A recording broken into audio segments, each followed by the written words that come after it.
nyesi renouveau kumaso ma wala saka au kuna funi au yɛrɛ b'a dɔn k'a fɔ ko nin ye laadala jɛmukan ye jɛmukan min ni a bɛ lase aw ma sibiri o sibiri renouveau ale kumaso sanfɛ ka foli di aw kelen-kelenna bɛɛ lajɛlen ma aw minnu b'an ta télé sanfɛ an b'aw fo k'aw waleɲuman dɔn minnu b'an sɔrɔ radio renouveau sanfɛ 98.1 foli ba bɛ di aw ma aw minnu yɛrɛ b'an ta an ka bɔlɔlɔ siraw fɛ an bɛ sɔgɔmada fɛ foli di aw kelen-kelenna bɛɛ lajɛlen ma nin dɔgɔkun in kɔnɔ an b'a dɔn k'a fɔ nin jɛmukan in kɔnɔ kobaw olu kuma de bɛ fɔ nin dɔgɔkun in kɔnɔ kobaw ye mun ye o bɛ tali kɛ kabi wagati damadɔni jɔrɔna a bɛ k'a daminɛ ka mɔgɔw sɔrɔ kɛrɛnkɛrɛnnenya la min ye diinɛ ko kunkanko ye an b'a dɔn k'a fɔ le sujet est très sensible an yɛrɛ b'a dɔn nka a ka kan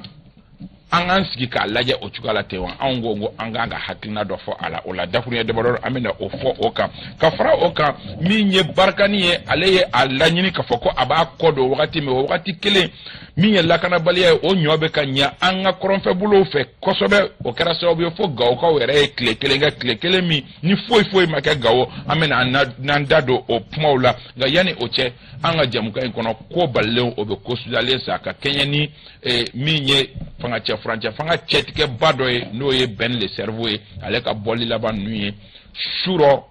min ye kumakan dɔ ye o folofolo la hali n'o y'a sɔrɔ c'est trop tôt nka an bɛna an dakuruɲɛ fitinin fɔ a la an hakilina kunfɔlɔw ye min ye a la an bɛna olu fɔ a la ayiwa ka se ka nin kuma ninnu batiri sɔgɔmada in na an garijɛgɛ donna maa minnu na Bubakari Payita o ka bɔ nka ale ye kunnafonidila Payita o i ni ɲankuma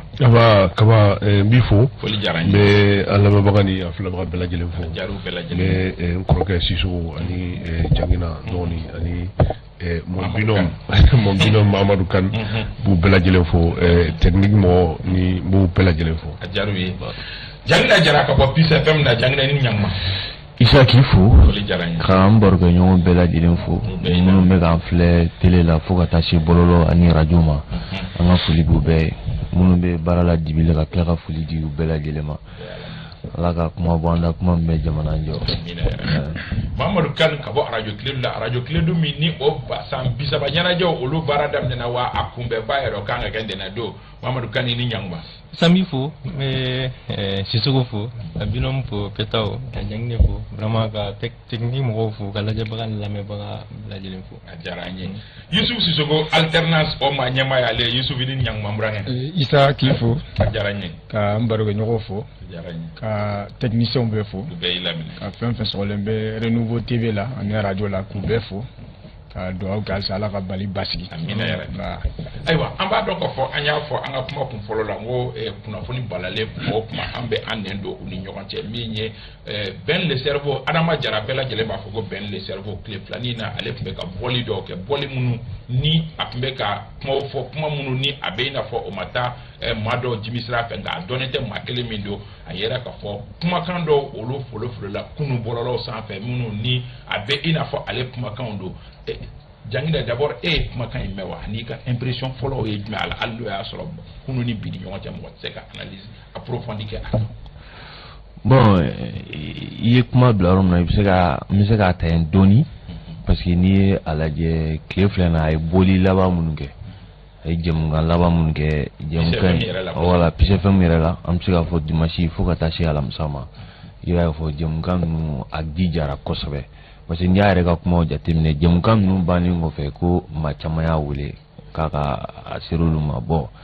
n'i kuma jateminɛ kuma minnu dun fɔra i b'a ye k'a fɔ a ye sujet minnu fɔ bon kɔnɔdimi tɛ ɲɛdimiw de don kasiki ko kuma b'a la kasiki ko kuma b'a la fo ka taa se CNT budget ko ni présidence budget ko ma ani mɔgɔw yɛrɛ bɛ degun min na bi k'a fɔ k'olu bɛ kɛ donc n'a sɔrɔ o kɔni n'i y'o yɔrɔ ta k'o lajɛ kuma in kɔni n'i bɛ fanga la a ka gɛlɛn k'a fɔ k'i bɛ to fanga kɔnɔ k'o ka fanga la gosi donc a ma nɔgɔn kosɛbɛ donc n'i y'o risque ta fɛn caman bɛ se ka bɔ a la mais ka se ka o yɔrɔ datugu dɔɔni ne b'a faamu cogo min na fɛnɛ ka da o kan o de bibi na c'est trop tôt k'a fɔ k'ale kumakan don mɔgɔ tigi a fɔ k'i bɛ i sinsin a kan mais n'o togo dɔw do dɔrɔn a tɛ jigitigɛ ye jigi wariw bɛ parce que kuma bɛɛ i b'a sɔrɔ surtout sifinnakaw ma mɔgɔ minnu bɛ k'a fɔ ko ni leader tagalen ɲɛfɛ wagati dɔw bɛ se gɛlɛya b'u sɔrɔ u ka litiw kɔnɔna la donc vraiment a bɛ hakili wasi bila mɔgɔ la mais c'est trop tôt pour que mɔgɔ ka se k'i aventurer kan kosɛbɛ. Imam Mamoudou Diko kɔfɛ Boubou Cissé kɔfɛ mɔgɔ wɛrɛw kɔfɛ nin ye vocal wɛrɛ ye vocal ko in e y'a faamu cogo di fɔlɔ yada an ka se adama yɛrɛ ta ma parce que bon ne impression k'an bɛ ka taa ne vocal ko in faamu cogo min na tu sais que mɔgɔw bɛ taa bali k'u yɛrɛ sɔrɔ jamana niveau dɔ la c'est à dire que ka impliquer jamana gestion na ka se niveau dɔ la ka sɔrɔ u ma préparer psychologiquement intellectuellement. C'est-à-dire que même humainement on m'a préparé. C'est-à-dire que il faut carré qu'on a coulé la drogue balmuna, il avait jamana gestion là. Mali kérodier quoi. Mais c'est ça la réalité. C'est-à-dire que personne n'a un plan de carrière. Moi j'ai même moi le droit balla droit avec jamana n'y fait à dabi jamana comme là, avec kuma jamana to là, mais carrière fou itala. Voilà, un métal dans le droit en restaurant fait. Maintenant quand vous donc là parce que ni moi mi carrière mi moi na, il va dame don katara donc plus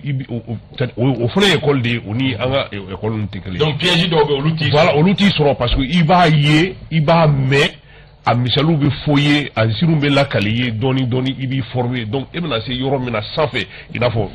je prends l'exemple sur Poutine et temana seram nous fait Poutine mais niveau mina c'est très difficile que Poutine gata bini ça c'est juste un exemple pas parce que mais c'est juste un exemple c'est que parce que Poutine a une carrière mais mal la carrière était bon là obito flou la droit il va à il d'abord jamana gestion là donc jogo korom mi la ki to carré qu'on a là ni ça ça fait beaucoup jogo korom parce que tu n'as aucune formation pour c'est-à-dire que pour faire face c'est-à-dire que à cette nouvelle responsabilité donc quand on a ben le cerveau ka bon vous supposez vous ka foko a mangando mais qu'on a mangambolo no mais moi personnellement ma banné là parce que djejugu là-bas et non complet parce que il y a fois amena ko imbesigira galonga ko imbesigira dabri ka tie fuita kono mali côté c'est-à-dire que tara ñogon soro ni M5 la ke M5 a damene moko kumbila te kele ñogon soro bon mais discours mu kumu da malen belaje mu yoro soro discours la ibe ka bina mo folo mu pana ka ba baton kono ni olu ya jafa folo ke olu de tara soro su koro kata kuma manu fuye ay M5 fila no da ya bota ne be lecture mi ke donc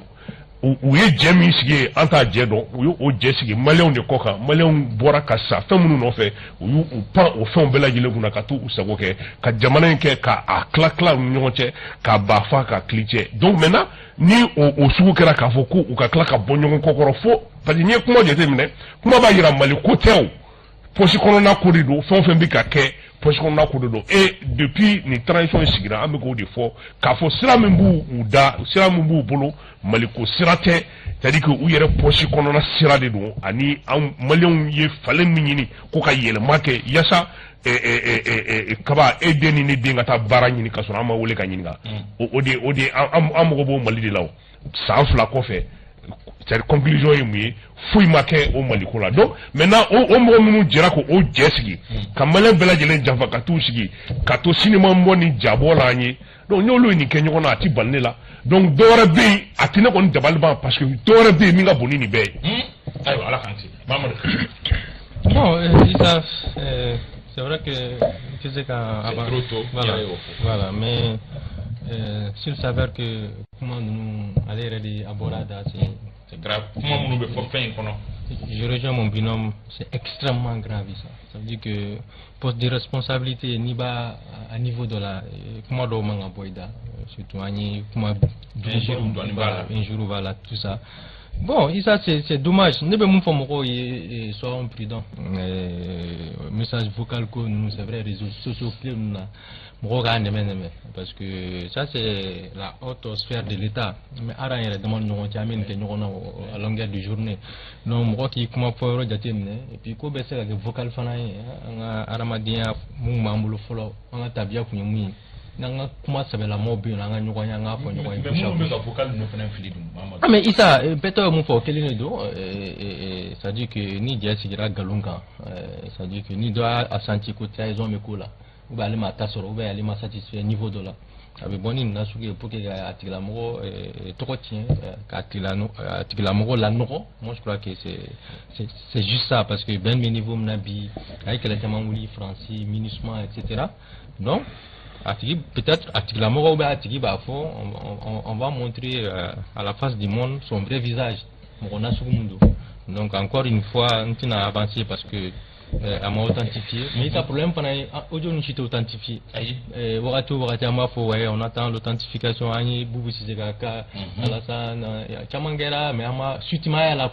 Mais le problème, c'est que malheureusement pour lui, il y a beaucoup qui vont croire à cet audio. Au problème. Parce que timbre vocal. Et puis comment tu es ni à mais nous on était bisiki kono on va bla minam kono anya mais bon peut-être que tiens après que tiens pendant et Isa bon nere kani mais adam nani audio do inde ay émission minke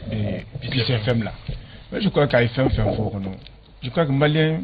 chaman baby mimbu yere o kuma kono ay munu dénoncer je crois que ni nere ngina ne bafo ben le cerveau resté constant. Il est constant dans son combat. Parce que, Natuma Ninkere, Antuma Voka est cause trahie. Parce que M5 la béba. Mais est-ce que Vokalin ni Akera allait au théâtre? Bon, Vokalin, mais me kuma Vokalin après. Mais me kuma follow à émission Mike PCFM là. Na y institution Munuga budget là, présidence budget bolas. Conseil national de transition budget bola. Un comportement Munubeka Kabi. Marché au Begadi Chomi. A fait dénoncer.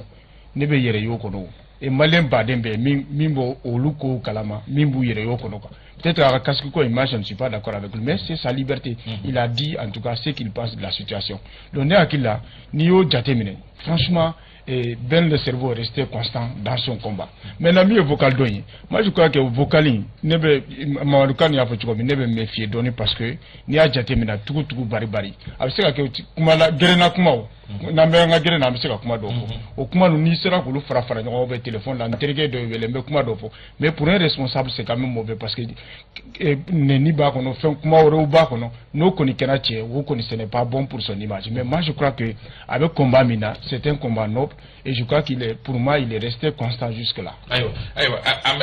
anga aventurer ni kono amba blaté do mais manga fene fando be mi no fo e ka fo ben go bibina ko kaski ko nyana mate ale bolo o fene polémique fando o fene kelen do polémique baye jamana kono tour de table kele kaski ko ay jugori jangene bon fien na nyo susula bolo sur sanfé oui maintenant ga fen au terrain mais kaski do ngakoro pour notre propre sécurité bon mo ka sécurité bala ne kon bolo kunimanu mais k'a fɔ ko ka a wajibiya mɔgɔw kan isa mɔgɔw bɔra kɔlɔlɔ minnu na sisan ko ɲuman no dɛ a ka ɲi parce que hali fanga normali minnu tɛmɛna ATT ka wagati la an y'a ye k'a fɔ a ɲinina ala ka ɲin'a la voilà a ɲinina mais a ma se ka kɛ o y'a sɔrɔ an tɛ ni crise ɲɔgɔnna kɔnɔ mais mun y'a to a ma se ka kɛ parce que jamana m'i jɔ i jɔyɔrɔ la mais a kɛli ne kɔni bolo i t'a kɛ autorité i b'a k'i yɛrɛ de a kɔni ka ɲi ne bolo mais a fana bɛ ka fɛn minnu fɔ a la bibi na k'an bɛ aspect minnu kɔnɔ sécurité n'i y'o ta k'o lajɛ lakanabaliya bɛ yen et puis mɔgɔ caman yɛrɛ bɛ k'i plaint ko diɲɛ laban banaw minnu bɛ mɔgɔw ta moto la k'olu ka kasiki kelen ta kelen bolo u b'a di dɔ ma ko wasiju bɛ bɔ a la bon ninnu bɛɛ kumaw bɛ ka fɔ bon c'est maintenant les autorités k'u sigi k'a lajɛ sinon fɛn ɲuman don mais ani insécurité kuma me ko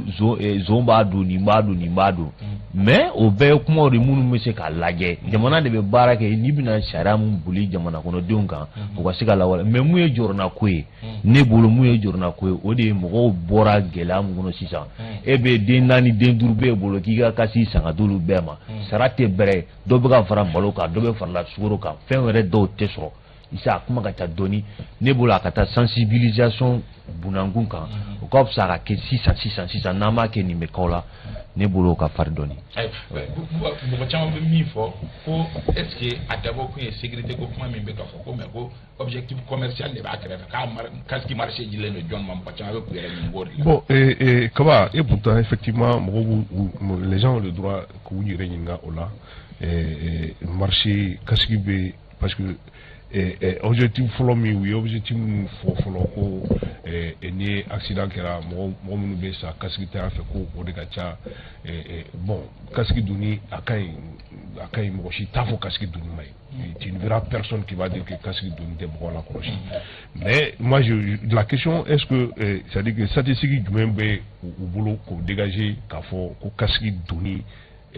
bala de bɛ mɔgɔw faga sira kolon sira tiɲɛni bɛ fagali min kɛ est ce que kasiki donni bala b'o kɛ parce que dɔgɔtɔrɔ Landure kumana bɛn baw kan kumana sutura baw kan o étape kan ka na voilà donc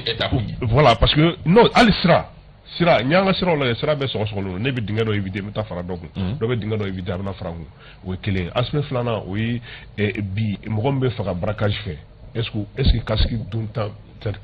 kaski dumbala botigi faka parce que bi à longueur de journée ni yekle klinga imam ko do oui non non kaski man no oui parce que maintenant où j'arrive c'est à dire que il faut sécuriser les engins sécuriser les engins en il faut amena oui ka moto munu be ka boli ka plaquer ke moto là mais ça va permettre ka wardo jamana ka kesu kono mais l'état peine à faire ça ou pas au kuna mais comme ta kasiki ko exiger maintenant la question qu'on se pose est-ce que état de kasiki ferait nous go ba exiger je suis entièrement d'accord mais mesure d'accompagnement de kangana mesure d'accompagnement l'état doit être capable c'est-à-dire que de maîtriser le prix du casque parce que anya kafo ou fait embargo qualité non qualité ça c'est autre chose mais maîtriser le prix du casque c'est-à-dire que prix de fixer à manga temoga et puis ka wuli ka contrôle ni font parce que aya mais il est prix il faut comment ça on met Chine kata casque do mais c'est-à-dire que ni utara glangana ngabe do jamana do kono abe do daro de feu abe do yorom nango état ka agent de beno mais faut mi fait c'est-à-dire que j'appelle à la responsabilité même de l'état par rapport au prix du casque. Donc nous goubake pour qu'à mesure que ça marche mangala kala fort gala scala état qui jo cette fois-ci comme kumabe obe buluka responsabilité ou jo cette fois-ci ou joro là c'est-à-dire que ka casque prix maîtrisé donc casque be fere nina kata nina aya e kafo soni ni mesure que casque kubada mene 7500 kata 11000 francs wa cha limbay mais depuis nous kuma forardro non ayi oui mais nous mo minu do cha mais depuis nous kuma forardro qu'est-ce qui tera 20 000, 25 000 là? Voilà. Oui, d'accord. Oui, parce que oye moto ere fanga moto là. Donc ça dépend. Mais moto munu bambolo Jakarta munu ngacha yano. Olu kasigi munu meko nkamol lema. Wa damine 7500 wa kelen kemedu kata wa fla ni kemefla wa fla ni kemena. Mais depuis ni kuma fora amake jako e folo de. Kasigi tera wa nani wa durula. Mais pourtant l'état est là. Donc maintenant la question qu'on se pose, est-ce que l'état de kasigi ferewa? A kasiki fereli a nafa jumɛn bɛ se an ka c'est-à-dire kɛsi ma ne t'a la o maintenant bon ni o an ka c'est-à-dire sécurité ko don c'est-à-dire n ye min fɔ ils doivent d'abord sécuriser les engins ka dɔ bɔ parce que ni plaque kɛra moto la dɔ bɛ bɔ braquage la n t'a fɔ a bɛ ban mais dɔ bɛ bɔ a la parce que ne ye moto suɲɛ n'i tɛna plaque tan boli parce que a plaque tan tɛ se ka boli. k'a bɔ a la kɛ. plaque dans ce bolo donc ni ba ni plaque de boli donc moto mission là au plaque communiquer nos policiers donc abato on peut pas dire moi faire moi je pense que ça veut dire que ni be adama ndonga sécurité ta il kan a de façon globale maintenant accident quel aux conséquences et bon gérer mais fait mon accident balka par exemple sirako par exemple ça veut dire nyanga vi technique ni fonta be ba do be di condition mun passer mobile do be ka boli amasika do machine amasika do foila nyana yeli drono manga bi technique mais ba technique bala. Donc maintenant, moi je pense que c'est un ensemble qui va brocher et l'État a la responsabilité dans tout ça. Voilà. Mamadou Kane, c'est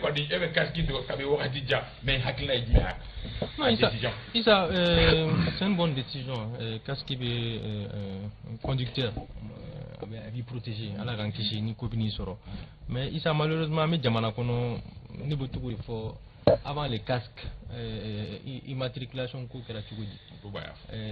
vitre teintée ko kera chugudi CH ça bon malheureusement ça dit que on a miri fana kame jamana kono ko mo te fon sebe we mo te fon anga jate to ko kanko anya ba bela we fen fe fo nous ma fait mon kai ça ba bedon qu'est-ce qui c'est une bonne chose à faire mais à l'état actuel ça je crois qu'il y a d'autres priorités l'incivisme là ante kumo kan donia les mototaxis aujourd'hui, il y a une circulation à la guerre. Elle va brûler qu'on pas pour moto d'ama. Avec Dieu Sotrama, on va dire que Sotrama, c'est-à-dire tout là, etc. Moi je crois que c'est vrai les casques protègent, mais il y a des règles. On veut tellement boire un dégât là, c'est-à-dire accident surtout. C'est vraiment dommage que en plein 21e siècle, il y a un sirop de la Djeba Foukou, nous sommes à l'état sauvage. Il y a Keto. Issa, Jamana, Nyanamona, Ibaye, Malila piéton et grébouillé et c'est là comme Issa. Mais qu'est-ce qu'on a? Je suis dans les sujets. Mais mais la détail de Dauma. C'est-à-dire que Mali le kono avec et piéton yana ko ni be fanga gidron tike ibe deli fiba ko merci ça c'est inadmissible nami jamana kono c'est inadmissible sharia isa nami jamana kono piéton be sira be sanfé fait jamana nyama mi be isa fait rebe bebe fait ni au sina mo ten wakati dola obiteme mu tu bujo mo re jamana nyama mo ka nous so bolla isa wa place B moto bolla ka place B mo bolla ka place B mais na carré la ya nous so ta bi kibita regala wa ko est-ce que fatila c'est bon mo konya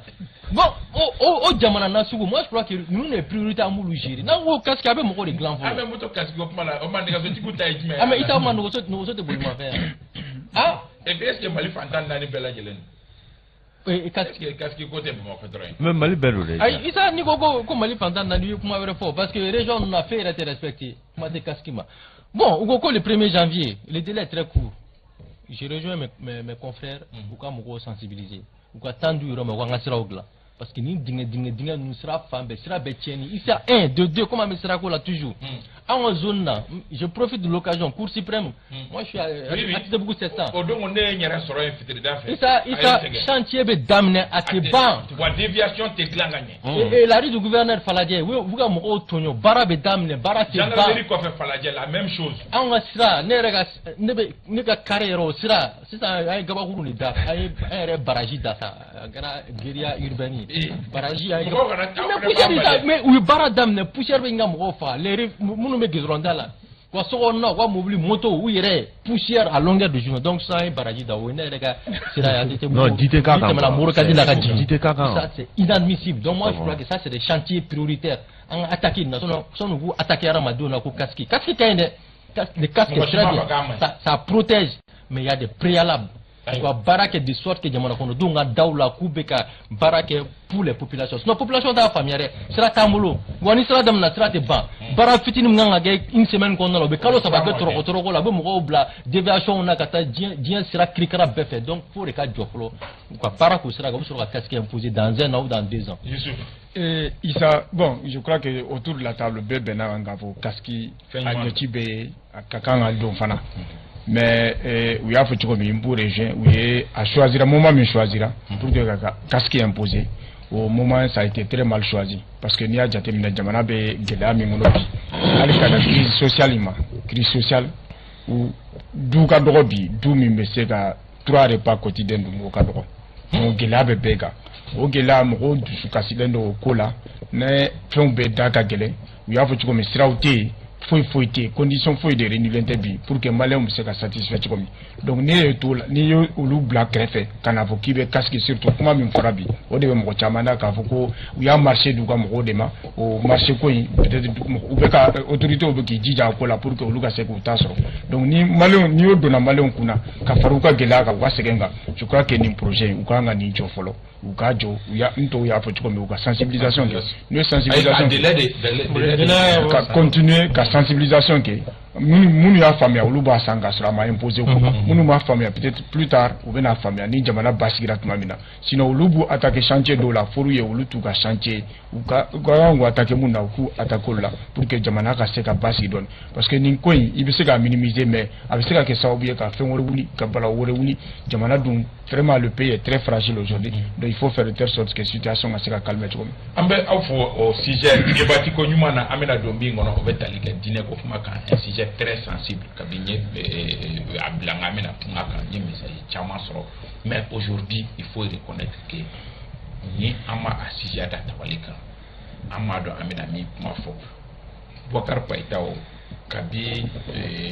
cheka message Mamadi Dambele ka message ko fait tension elle na kasi aga dom e ba analyser ko munde be ka tension elle abate ina fo kemetu yere doblé abe sur la medine yere mo dama de ni nyokonche akela lendo bon au-delà bon on va faire ko bugu ni ni nyara sigata il fallait ka kamele mi fo aller à vidéo que fayi chez na pour neka ati bembi ati beshini on condamne voilà tout le monde il est sur la medine là sur la medine là il était dîner là ati be parce que Dieu kono mo fait bébé clé là ka fait mutibulu o iga dîner di sigata be ba don iga dîner là ibiti da ibe bon je mon ibiti da ni fengele mi o ka dine di donc mo tse ati be mo ko ko là là c'est des questions tellement sensibles que mo be kaya voilà mo be kara ku nindi ali anofe donc comme les ni ke ati be chini mo na fo ki be photo ni na la et be ka kuma tie maintenant est-ce que au-delà de l'émotion ni ay analyse ou que maintenant qui a intérêt kana ni manga wuli parce que ni adam na ko do ibulon isena kuraneka o ma be islam o pora kata amas be farla yoka tanasi pelaji le farla yoka ka dénoncer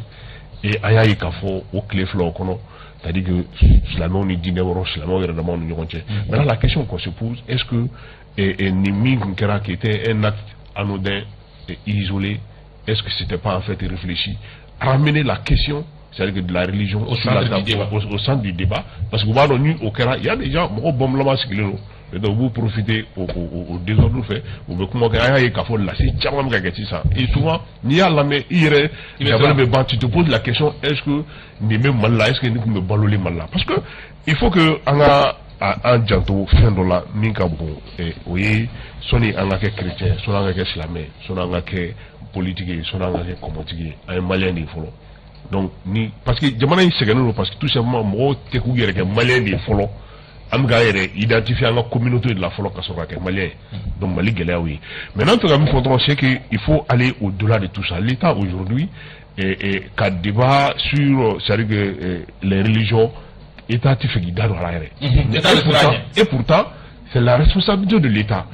d'encadrer les religions qui doit joganga mo wole ka dinema moi même moi wuli kata dinema aka référence djuma ay kalangemi niveau djuma bala c'est-à-dire que il a quel niveau de compréhension pour que moi wuli kata dinema et c'est l'état qui doit fixer ces règles là et moi je pense que am ka fo jamano mako kafri jamano lu fe non mais ñu lu ko wajil garo la mais akara islamé dineo akara chrétien dineo ñu ko wajil garo la mais tu es convaincu parce que il va do ou be ka kuma mi fo c'est des pédagogues et les torki mbula atiti parce que pour que qui dawaye kafo alako oui il y a une référence du mais kalangemi do asrima o kalanke ke yala la yoron do la ka sendo référence fu itila ko non ta kalange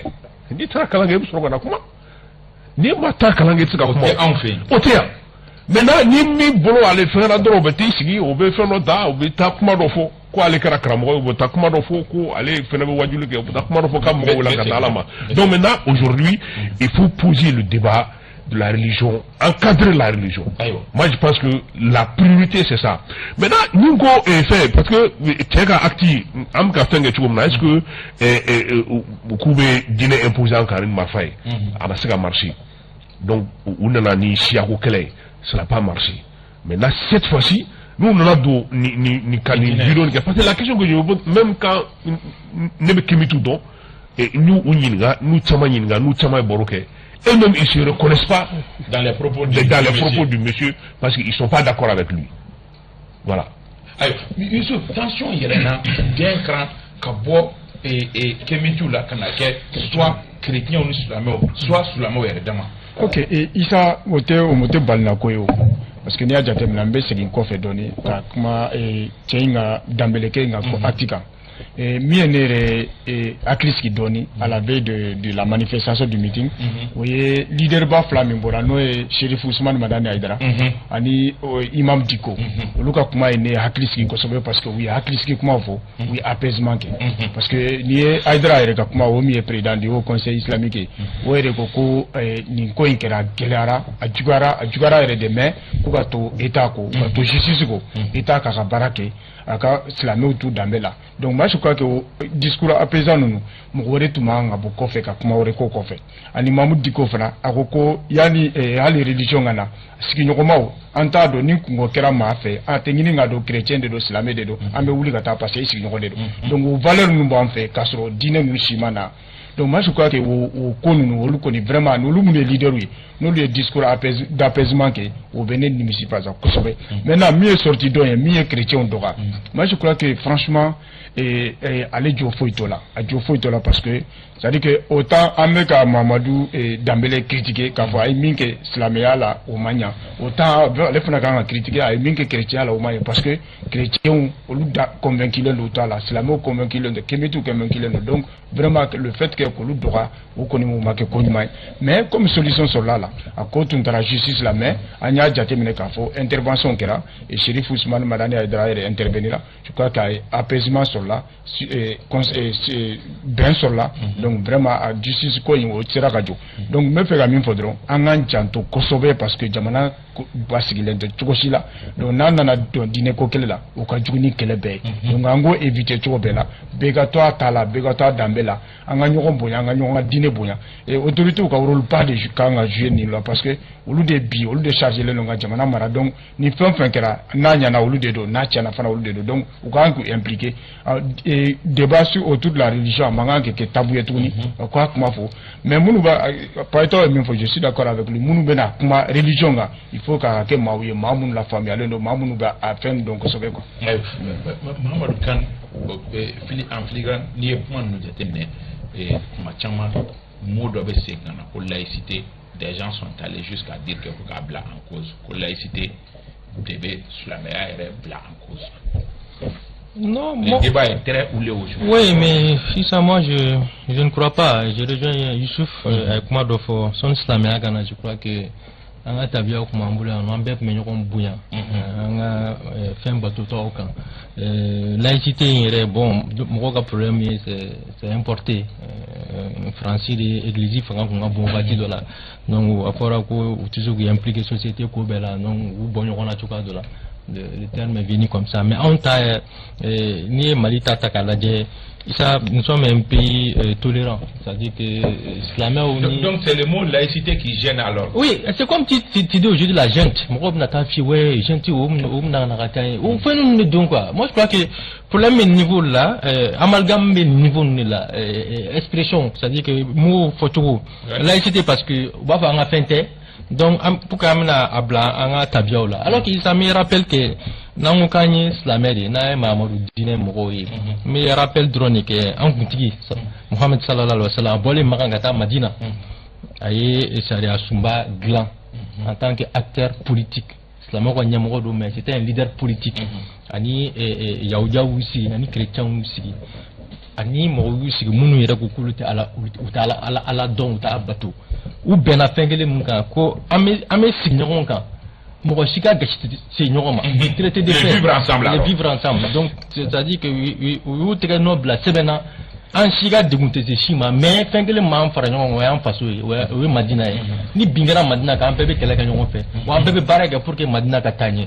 oui tarkoui donc moi je crois que dans aucun islamien bibina Mam balikato sera kelinga. En même temps, mais akila digue islamia dina te dina quand même mo jagoya ka douala isa te. Mais bi la tendance mo ko besira ka kuma yere fo. Ah mais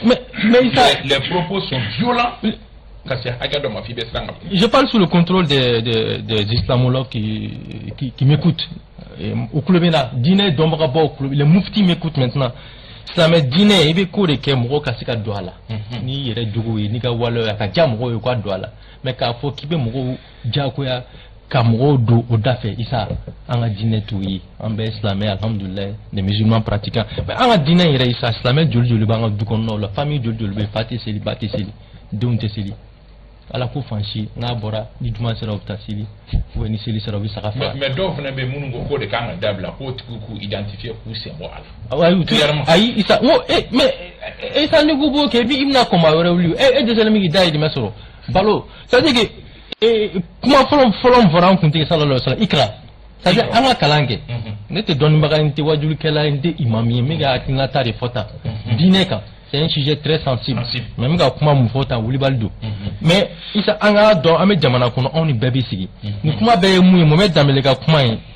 pratique me kuma na parce que ay on s'lame attaqué et ça aurait un problème parce qu'on te sait Mohamed je crois que le fait que les chrétiens ont attaqué c'est pas normal parce que Mohamed dans le mafou islamien de la rue ar chrétien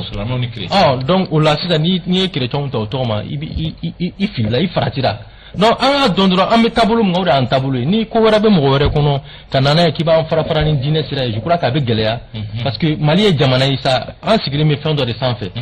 je crois que mɔgɔ ninnu fɛn ni ninnu c'est des besoins dɔn quoi tile fila ko ninnu don u bɛ tɛmɛ mais k'a fɔ ko nin bɛna kɛ ka silamɛw ni chrétiens bila ɲɔgɔn na ou bien ka silamɛw ni diinɛ wɛrɛ mɔgɔw bila ɲɔgɔn na je ne crois pas parce que mun b'a anw lié ne bɛ se k'a fɔ o ka girin yɛrɛ ka tɛmɛ diinɛ kan cogoya dɔ la Isa an ka jamana sigicogo kɔnɔna na. Ayiwa Jangina. Bon Isa il faut craindre an ka siran. Bon ne bolo siram se ka kɛ mais o togo dɔ la wagati dɔ bɛ siram man kɛ parce que Isufu ye kuma min fɔ sisan nɔ n'i y'an ka diinɛ ɲɛmɔgɔ ta i b'a sɔrɔ mɔgɔ caman bɛ hali minnu yɛrɛ bɛ prêche kɛ minnu bɛ wajulikɛ la u b'u yɛrɛ mɔgɔ dɔw la donc u b'u yɛrɛ mɔgɔ minnu na a caman bɛ n'olu kuma n'u fɛ i b'a ye tɔnw bɛ jigin donc o bɛ jamana min kɔnɔ donc hakili sigi bɛ yen mais Bayitaho ye kuma dɔ fɔ ministre ɲɛsinnen n'u ka ko ma ani au conseil wagati dɔ la u tun ye sɛbɛn dɔ labɛn k'a fɔ ko prêchiw bɛ taa o siraw fɛ voilà forum dɔ kan ka kɛ hali n'a sɔrɔ wagati dɔ la mankan yɛrɛ wulila au conseil kɔnɔ k'a fɔ ko bɛɛ tun ma impliqué a la mais tagalen ɲɛfɛ sigi nana kɛ bɛɛ sera ka ɲɔgɔn ye donc sɛbɛn dɔ kɔni bɔra a bɛna lajɛ a bɛ ta wagati min na n'a bɛ kɛ wagati min na ani fɛnɛ kuma dɔ fɛnɛ fɔra ce qui est sûr et certain mɔgɔw ka sɔn ka kalan parce que bi bi in na diinɛ lase kɛra fɛn dɔ ye an ka jamana in kɔnɔ yan. C'est clair an kana ɲɔgɔn ye musalaka t'u la quoi mun mana mɔgɔ 15 mɔgɔ 20 i kɔ dɔrɔn i bɛ wuli i bɛ kɛnɛ sigi i b'a fɔ k'i bɛ mɔgɔw waju i b'an wele ka taa fɛn ma e yɛrɛ tɛ fɛn min dɔn donc i b'a sɔrɔ i b'an yɛrɛ minnu wele k'an ka taa a mun ma an yɛrɛ bɛ mun dɔn ala e t'o dɔn e bɛ wele da ni kan jumɛn ayi o la n y'a fɔ an ka taa o la n y'a daminɛ n'o ye ikra kan ye kuma fɔ sɔnna an ka taa kalan donc n'an ma kalan kalanko in de kɛlen don problème ye et puis kan ye kuma caman dɔ fɔ sisan mɔgɔw bɛ yen nɔ bi bi in na mun y'i sen da kuranɛ kan jangata b'a ye mais e bɛ se k'o faamu cogo di wa a bɛ min na a t'a dɔn a ma kalan ni et puis tɔgɔ min yɛrɛ b'e la mun yɛrɛ y'a lase donc e nana n'o ye donc e y'i sen da o donc o ye kodɔnbaliya minɛ donc mais ko in ye min ye dɔrɔn an ka sɔn an ka kalan et puis jamana ka sɔn waati dɔw bɛ yen nɔ ka fɛn dɔw bɛ yen k'olu yɛrɛ cadrer ka ɲɛ kɛrɛnkɛrɛnnenya bi bi na kuma dɔw tun bɛ fɔ misiri kɔnɔ fɔlɔ olu dɔw tɛ fɔ hali sisan mais mun b'a ampleur bonya les réseaux sociaux. alimami bɛɛ kelen don ka sigi i ka misiri kɔnɔ caméra bɛ misiri kɔnɔ kɔnɔna mɔgɔw de b'a la en temps réel a tɛ se ka kunbɛn mais wagati dɔw bɛ yen i b'a sɔrɔ kumaw fɔra minnu ka farin ni ninnu ye mais réseaux sociaux ko tile parce que i bɛ k'a fɔ mɔgɔ min na olu bɛ i ka misiri de olu bɛ misiri de kɔnɔ ye a bɛ dan o yɔrɔ la ye walima foni mun bɔra n'a ye walima n'a enregistré mun sɔrɔla audio mun bɔra i bɛ hali n'a sɔrɔ audio kɔrɔ dɔw bɛ bɔ sisan nɔ kɔrɔkɔrɔlenw don fo mɔgɔw bɛ se ka ese karisa kumakan don mais ça veut dire que o wagati réseaux sociaux ko tun tɛ yen mais sisan réseaux sociaux ko tile in na dɔrɔn i bɛ kuma dɔ fɔ dɔrɔn à la minute an b'a sɔrɔ et puis i bɛ mun fɔ dɔrɔn a bɛ tigɛ kuma i ye nin de fɔ i ye nin de fɔ i ye nin de fɔ a bɛ tigɛ et puis e ye kuma fɔ kun min kama ani i y'a fɔ yɔrɔ min na i b'a sɔrɔ tigɛliw mana don a la hali ni ko i b'a bɔ a minɛn kɔnɔ a tɛ ko ye bilen mais si gɛrɛsi ye certain jamana in kɔnɔ waati dɔ de sera jamana ɲɛmɔgɔw ka jɔ u jɔyɔrɔ la mais a ko tɛ taa diinɛ ɲɛmɔgɔ yɛrɛ kɔ olu yɛrɛ de b'u impliqué a la mesure min kan ka ta pour que a ka se ka recadrer ka ɲɛ mɔgɔw ka wajulu kɛ a kɛcogo la mais Bayitaho ye mun fɔ jamana dɔ la i bɛ mɔgɔ la mais a bɛna ni argument de dalu filɛ i ma sɔn taamari mais a sɛbɛnnen de don e tɛ se k'o bɔ yen mais n'an ma sɔn o ma fo k'a kɛ ni mun ye jama dɔ ye ko i kana kɛnɛ sigi k'i bɛ mɔgɔw wele isa ko ka gɛlɛn fo ka taa fa to ten. an ka kuma o kan solution piste de solution dakuru yɛrɛ pour que an ka taa an ka siya. Ok bon kaba rapidement moi je pense que la question de la laïcité minnu bɛ k'a fɔ u ma sɔn laïcité ma en fait ils n'ont pas compris en fait la laïcité bon là n bɛ dɔ fɔ gouvernement ye n bɛ dɔ fɔ minnu bɛ k'a fɔ laïcité de ka silamɛya lagosi laïcité de ka silamɛya lagosi c'est-à-dire laïcité ne veut pas dire l'absence de la religion je crois que an ka jamana marabagaw bɛ caman ko o de kama n tɛ fɛ ka o kan caman ko minnu bɛ k'a fɔ ko laïcité est vivre ensemble k'olu de tɛ laïcité. Aïe, non, on n'oublie pas donc, parce que quand tu parles de laïcité, moi je pense que Agnaye Slamaïre histoire ta, Agnaye histoire enseignée, mais Agnaye Slamaïre histoire ta, lorsque les musulmans ont été persécutés, ils se sont réfugiés chez un roi chrétien. D'ailleurs, on les a sauvés.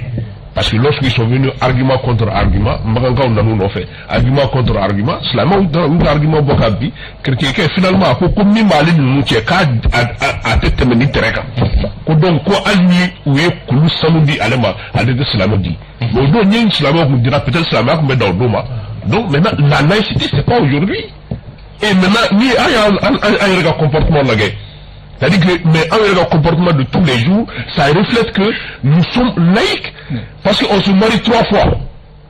On se marie à l'église, soit à la mosquée. Konyo Beke, qui est traditionnel. Ameta, c'est-à-dire, nous y méritons. Donc on est laïque. Mais nous quoi on voit qu'on a ça avec lui. Amé marfa de takansi qui je suis pas d'accord avec lui. Solution est mise. Solution est mise. C'est-à-dire que pour éviter la tension, l'État doit encadrer les religions. Encadrer les religions. Moi qui m'initie, qui crée dino dinela, qui va dîner la séquelle. Et référence dans le bien au Kanga Kila. Nous référence Tila avec faux et qui damne. Donc, ni damne, il n'y a qu'à obéir. Ok, nous avons la solution mieux. La solution est fan flan depuis. Avec tableau, avec confession religieuse ou bolo. Confession religieuse, organisation pour Bella. Et je crois que mi émerveillé Kosobe et nya et Jatemina au Conseil islamique nya des démembrement ngacha. C'est-à-dire que si je manana avait discuté à plusieurs niveaux jusqu'à avoir en tout cas un consensus. Et après Chérifi et Préda et Rebiseka Kuma souvent à apaisement. Donc moi je crois que déjà ça veut dire que organisation poussée le long à ce niveau maintenant ou Biseka impliqué totalement pour que solution à ces casseroles. Oui, il faut effectivement, on n'est pas imam qui le veut, on n'est pas prêcheur qui le veut. Parce que pour que vous lui cassez la il y a un critère de répondre. C'est comme même au niveau de l'administration.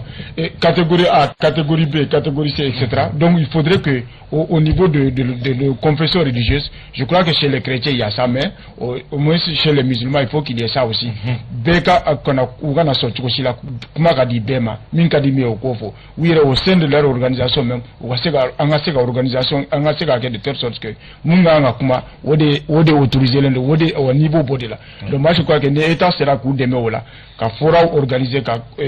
concertation pour que ou que solution sera là. Moi je crois que abseka que ça oublier situation bien apaisée que ça. Maman le piste de solution. Pas plus de solution déjà un bon incorna là l'eau va voter ça. Kasharia uta kuwa mais est-ce que ta koto endurci ta koto ata fui damele baramge isa on se la monte djena e bien djena chini donc ka ke ko kera après de l'uniforme beke o de ka bui anga ke jamana re kono sharia kata mamana dina attaquer ni pembinye isa ori barab se ka ko sira de ka mais anga bon konna la ni nke abula ki dugo etc anga bobbe kono no kera isa je suis sûr que ni mdabla. Parce que moi je crois qu'on est en tabiaï qui c'est qui a dîné au Mali 95 à 98% de la population. Mais code pénal qu'on a code pénal qu'on a peut-être que au fait on y a mais à appliqué oui ça. Mais moi un problème de applicabilité, c'est-à-dire que l'obé non mais à appliquer. On a tavé des mesures plus sévères pour qu'il nous connaisse d'abord parce que ni carrière quand ni tu vois Sinima, donc aujourd'hui que les autorités s'assument et puis les religions parce que ni islam à 95 à 98% de la population bon et puis le vivre entre les chrétiens et les musulmans il y a aucun problème non. Moi j'ai beaucoup d'amis chrétiens il y en a beaucoup amis famille amis coach on ne se rend pas compte qu'on y fait mais on a une connue nous t'adorons nous yanga nous avec les flacos mais que les autorités s'assument là que la coup de la pour là. Bon, quand il nous faut qu'il y ait ce qui veut dire que en jamana kono dim famba islamé donc Allah soro kuchama be ni gelabe yala wati dola onu na wakati do mais ni mo di bujo la ina fo mu fora le sebe mun taka foko wajulu na taka o shofe ani fene nyangini mun kana ke ni mo ni barake damile bara munke donc nyangini mun kan akila faut que à la hauteur pour que anyona woro kala akake misale mais ni fembe que ni misalité voilà parce que on ko chama odi jusqu'à présent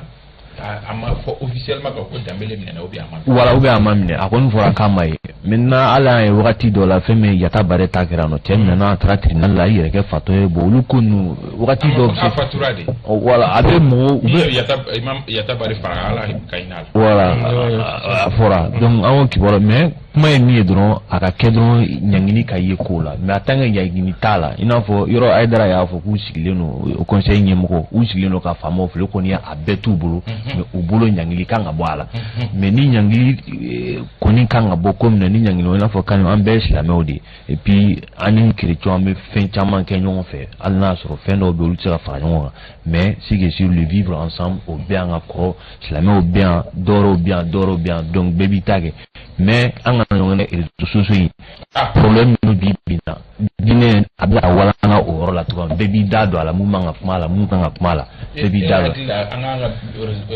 vidéo bɔ bisiriw kɔnɔ bon n'i y'o fana fɔ sisan o fana ye kuma wɛrɛ dɛ voilà maintenant o de parce que n'o de fɔ fɛn dɔ bɛ tɛmɛ avant c'était inaperçu maintenant à travers les réseaux sociaux voilà a bɛ tɛmɛ et puis i y'a dabɔ mun kan i ma voilà hali n'a sɔrɔ mɔgɔw minnu b'a fɔ n'i ye n ka kuma tigɛ n tɛ y'a fɔ minnu i b'a fɔ k'i tɛ y'a fɔ u b'a mɛn voilà maintenant kuma ye min ye dɔrɔn a ka recadrer il résout ce problème dans la c'est un grand problème mais kaba juste comme agila jige fait 2012 Mali crise wulele an y'a ye fait à trop ça donne sort kono Malien bɛɛ lajɛlen ɲɔgɔn sɔrɔ chrétiens silamɛw c'est-à-dire que les catholiques les protestants ani musulmans bɛɛ ɲɔgɔn sɔrɔ mais ce jour-là l'image a fait le tour du monde ni silamɛw bɛ ka dugawu ta bɛɛ b'a mun ɲɛda la chrétiens bɛ dugawu ta bɛɛ b'a mun ɲɛda la et c'est-à-dire que chrétien a bolofara fila bɛɛ catholiques ni protestants je crois que au imagine qui a fait le tour du monde ça a beaucoup joué à notre faveur en 2012 en la crise la parce que contrairement au na foi dino beta mais dino beaucoup petra ñoko sur ñoko ka ni bébika do ga beba mu ñera la je crois que on y fait pas de branché do be olu ko ko de te ben ko fen manga franyo nga fen mu tekele an radio ay non même voilà c'est profond ka te o bela je lenga amita ñefe Macron Emmanuel Francis ka ka jabara politique ale barkan laban ko kuma o foko o bogoro donc mercredi ka foko ni abane to o wakati kele na gele abe an ka courant fen marabolo kono fa grâce au bi gawni asan ansongo lui e clé flaqué foi te kay non ga ambe kuma barkan bani définitivement Mamadou Kane barkan ka bani tu kala tanto c'était prévisible. Oui, ça est contraire vieux volonté qu'a tient fi donc barkan ko isa beba réalité donc isa aramadien ikera chugo ire di bi regla itika fuyi ni renga ni ka barota na soro wakati dola imogo be demela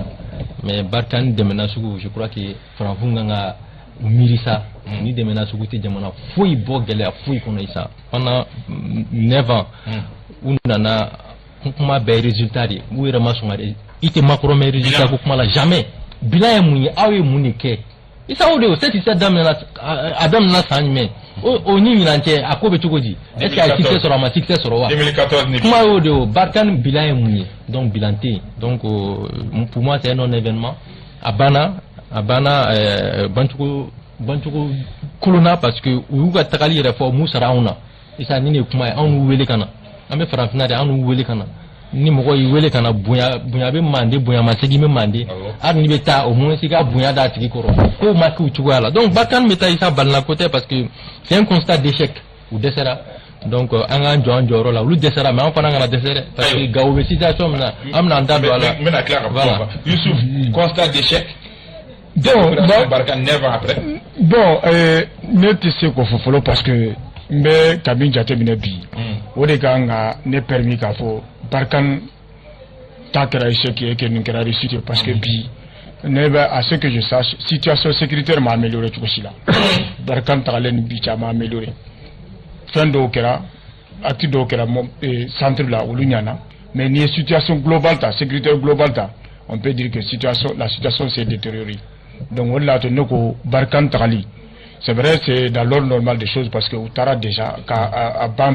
l'opération Barkhane au Sahel, crois que ça c'est dans l'ordre normal des choses parce que il y a déjà où il retiré, il fallait que officiellement au cas opération bas. Mais où travail opération banité ou travail Sahel, il faut que cela soit clair, moko famille ou ko betuan et que dans 6 mois ou ni état ou besigi état munu be fait ka baraka nouye ou no besigi ou va ou ka nouvelle stratégie ou va définir nous konche donc pour voir en tout cas ce qui peut être fait. Mais moi je crois que Nia Jatemine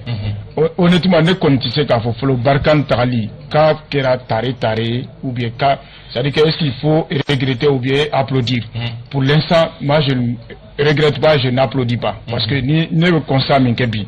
munu nana ambe minabi vraiment au tenait permis du tout qu'à faut Barkan Tali comme asiga constat d'échec. Bon, constat d'échec, je crois que Barkan kera échec. Clairement, moi je veux monter nous là ni bi jamana maraba mi ko so fengele mina agila kelemna o Barkan ko ngaburu là ante mo so fula parce que ça qu'on entend ko fait et Barkan be en kana on demain et France ou nano de kama je crois que ou nana folo mina o yekuye ka Mali demain ka aka marabuli Mali fa beka mais au kerawa ou make au maquet. Maintenant, ni au maquet, donc ça qu'on entend qu'on fait, Barkan kera échec. Ou bien à domina donc Clément, la canabala qu'on veut qu'il a des dala, bi avec Mali Fabé, yali au Nyanawa au Mali. Maintenant, Kabola, oui, mais là, c'est-à-dire que Barkan Bani, moi, c'est une affaire issue de jour, c'est dans l'ordre normal des choses parce que Barangala Mounoumouné, Barkan Sigira Mali de Kama. C'est-à-dire que toi, on fera la carte quoi. Barkan New, parce que serment de Yamara, Barkan, faut y aller, mais fait une baisse Sigira Mali de Kama. Donc, à Sigira Mali de Kama. Donc, voilà, un projet. Voilà, donc, à baisse Sigira Mali de Kama. Ni ou Samagabo Malila. Bon, moi, je pense que Koutou Sigi Niger, à Tignao. Donc, logiquement, c'était dans l'ordre. Voilà, c'est là, parce que fait une baisse Sigira Mali de Kama. Ni opération baisse Sigira Mali de Kama. Donc, il y a celle ton frère, quand on a quelque chose situation bien, bon, c'était pour venir reconnaître le Mali à non d'abord, il y a que, bon, amena, la canabalari, qu'elle est sali, tchendien, fouga, bella, gilenga, ou lui, il a fait glaner. Donc, maintenant, à Bani, c'était logique. Bon, c'est insécurité, et Mimbe 600. C'est que, aujourd'hui, Dieu Jamara Bé, à Kara Nigerio, et Jamara Mounaga de France, États-Unis, Israël, Jamara Bé, coup d'Abekado, la Kanabala, qu'elle est là. À Bella Gilenga, et objectif Babolo, à Bella Gilenga, dont, amena nike ameka minina la wa ankanga moyemunu dwala o donno wa yanini wakati te ankanga ni jabi so fo Mali ko ba mi kunga amma agli jagabo oka ambe toujours c'est-à-dire que ni ikmana kamro tromper ko be dabri ko be taleno ni ikmana monter en puissance de l'armée il faut amener babeneni donc on pose pas le vrai débat qu'est-ce que nous on veut. C'est-à-dire que il faut la samedi jangna ni mais tout tchekana il y a insécurité par rapport à Barkan est-ce que à Kunkumbe Barkan Kunkumbe sans comment on fait bon ni nasro ni ne ko ni kuno a Kunkumbe ay ni kuno a Kunkumbe parce que isa angana c'était pur et dugu tira Barkan Kumbe Barkan nana demeliga pato mu fo sono Niger era te Barkan c'est parce que Burkina Bala Burkina ni Mali ambe situation ngira Burkina yoro do bebi Burkina so asi faut qu'il s'aille tigaser mais Barkan be mais au moment Barkan mina celle là wati mina est-ce que au Burkina ça veut dire que situation ni fait mouvement farakan au mabo ala donc ça c'est clair et puis Macron mega mou faut kam no do an kuno tikien ka foko mogodo rebe o le bega campagne de propagande ke kolu la gosi o te tiene I wanya munkera I jogo munkera no o de fien bibina alnya da temne autorité e jalakin ta nyisi France yoro masri taboma ni olu nu nyokono la je dorete échec de do ni échec kera son ika échec ma mais ni ko ibo turuta ko da sirawere ko te sirare donc ce qui veut dire que Mali parce que al dom no le bo ka foku be bo Burkina Kata Niger ça a été un problème donc oh monter Mali le comment ne gasa là donc fait mon dron siradi danadité I dans le tila ça veut dire que kenana en demain en area demain munu e bigi kinjanga e biga andigi dinga ko donc sirate Mamadou Kan Barkan tara dakana baliya mata contrairement anw ye min fɔ est ce que bibina an tɛna nimisa Barkan nɔfɛ gawo ka semaine tɛmɛnen kana ɲina fɛnɛ ni ka fɔ ko Barkan kun bɛ mɔgɔ camanba de labaara fɛnɛ ni olu fɛnɛ bɛ gawo kɔnɔ bi de. Non, Issa, cɛya ni nimisa tɛ taa sira kelen fɛ. N'i ye ko kɛ i b'a assumer de en toute responsabilité. N'olu de ko ko Barkan ka taa ni Barkan yɛrɛ o k'a bɛ taa fɔlɔ n'u ka tagali nɔgɔya je crois que an m'a assumer en tant qu'État o de ye kuma ye o ni ko wɛrɛ tɛ bɛn baara de bɛ kɛ Issa renseignement mais population m'est impliquée. Et deuxièmement, on veut jateminɛ kɛ parce que bibi na mi situation na an tɔ ka enfoncer o de ka di dɔw ye n tɛna mɔgɔ accuser problème y'a yɛrɛ de ye fɔlɔ et puis responsabilité an yɛrɛ de b'a ta c'est aux autorités de s'assumer aujourd'hui par rapport à la situation à Minaka IGS ni MSA ni Gacha ninnu bɛ kɛlɛ min na autorités k'u jɔ u jɔyɔrɔ la nin ko in ka ban. Human Rights Watch donne près de 1000 morts et puis déplacés c'est des milliers olu bɛ Gao ni wagati in na donc vraiment u k'u jɔ u jɔyɔrɔ la nin yɔrɔ nin zone in na surtout la région de Gao et de Menaka pour que ka ni insécurité in ka dɔ bɔ a ko la donc nimisa tɛ yen nɔ baara de bɛ kɛ et puis il faut s'assumer pleinement ani foyi tɛ bɛn baara bɛɛ t'a fɔ cogoya min na ani cɛtiri bɔ tɛ bɛn baara de bɛ kɛ baara kolo gɛlɛn de bɛ kɛ pour que k'a yira mɔgɔw la ko Barkan jɔyɔrɔ tun t'o la wa olu b'u jɔyɔrɔ fa. Gao a dénoncé l'insécurité Barkan taara ka sɔrɔ mɔgɔ caman bolo Barkan de tun kɛlen don k'i sen da Gao. C'est à dire que Issa o de la to ne ko n tɛ k'a fɔ ko Barkan tagali n'a tagabaliya bɛ ka kan parce que ne bɛ ka constat dɔ de kɛ n'i y'o constat kɛ franchement c'est tu arriveras à la conclusion que rien n'a bougé, les lignes n'ont pas bougé. Barkan Tali ni budget, faut y marquer en termes de sécurité. Et il y a la situation globale du pays. On peut même dire que Jamana be kololo ni ngono dugu contrôle de Mechi en famana ko men oui o kera c'est à dire que mais o ko nte ka ke blé en fait olu te ka ke surtout centre là o te ka ke mais nord la même ka ke c'est pratiquement l'état est absent au nord au grand nord. Mais l'absence de l'État. Du coup, tu sais, mais ni a me du beti, ou a de opposition théo. Jusqu'à ce que groupe terroriste flaka kele, pour que donc territoire contrôlé. Donc ça veut dire déjà que c'est l'État qui a quand même démissionné dans ces zones-là. Maintenant, mieux centrier, peut-être à M. Kafo, il y a un léger mieux là-bas. Sécurité donnée, c'est à discuter. Donc, me fait quand même faudra. Mohamed Kadi, je suis d'accord avec lui, Bara de Kaka, mais malheureusement, Bara de Kaka. An bɛ ka kuma dɔrɔn de kɛ discours baw ni fɛn ka an n'an bɛɛ bila ɲɔgɔn na ka isoler bi Mali bɛ kɔlɔlɔ min kɔnɔ la crise l'asphyxie financière la an bɛ ka min subir bi jamana si se ka bɔ ɲɔgɔn la o la i bɛ se ka mun baara de kɛ k'a sɔrɔ foyi t'e bolo musaka yɛrɛ dɔgɔyara donc vraiment f'an ka baara de kɛ an ka kumaba in dabila. Bon Kaba, tu sais que Maliens a kuma fɔlen je crois que depuis l'autre jour dɔw bɛ ka ɲagari ka bɛn n'a ye mais Barkan bannen o kɔrɔ tɛ Faransi tagara. Oui, franchement, bon, c'est elle qu'on a parce que. Mais on va faire une phrase. Oui, voilà, mais franchement, bon, c'est elle qu'on a. Faut mal au fameux parce que au coup de la Djayawa, Kenny, Jamano, est kelengele, donc Jamano, Mogo, Mina, ou Noke, maintenant, au Djayawa, Kouram, Nake, maintenant, au colonel, même si c'est en ma parce que, voilà, encore on analyser. On l'a dit Congo, Jamano, Jamarabi, Kabe intervenu, c'est elle qu'on a. À Beladjele Baton, objectif au bout, là, ils ont un budget, ils ont un agenda. Maintenant, quand il veut que Amounou Kunga, quand il veut que nous parce que Mali est ciblé une belle, Mali est cité nous bella. Maintenant, on dirait qu'un yémo avec un moudé labé. Agile Djabo Djimo Boulou, la Canabalia Bisca Keletumna, Kabo et Sadik Jardon Kono, Kake, Tierrekan. C'est-à-dire que, par exemple, aujourd'hui, je ne peux pas comprendre que ces deux groupes armés, on le met que le Mali territoire, voilà, donc, c'est-à-dire pour contrôler une ville. Et la montée en puissance de l'armée, d'accord. L'armée a changé de posture. L'armée est beaucoup plus offensive. Mais c'est pas suffisant. C'est pas suffisant parce que l'armée n'a pas vocation de rester. Ni armée de la Dougou ka Ougué, armée bêta, ni armée tara Wessinkana. Et ni itara Korozela la, il sur le Dougoubaou, Mogokelouka ou Daga Dougoubaou de Dala, Dougou Misseni fait à Klabe Oula. On a été Dougouti, comment parce que Dougouti et Dougouni, Dougou Misseni Klabe Oula, Kata ou Yera sur le Dougoubaou. Donc maintenant, moi je pense que Ola, ala Jamana Nyemogo, Kanga, Boni Bekono, Ka Agli Djagabo Yere Ke, Ka partenariat sincère ou que, parce que même à Russie, là, avec la coulée Russie, là, dont on n'est pas sincère avec la Russie, parce que, en un moment de double G, là, d'abri mina, ou qu'à d'abri qu'on a encore quelqu'un qui a 6 ans. Bon, situation secrétaire ni bargan ko fe bonne bulo kan ni fo bara de beke bara de beke suna ngana ngoni ga bargan gun dili dona gaw ina fo yira fo to na parce que al ya bargan meta doni ngama wi micro trottoir ke dugu kelem na ne si ma mémoire bon ne akila gaw de do donc ça veut dire que ou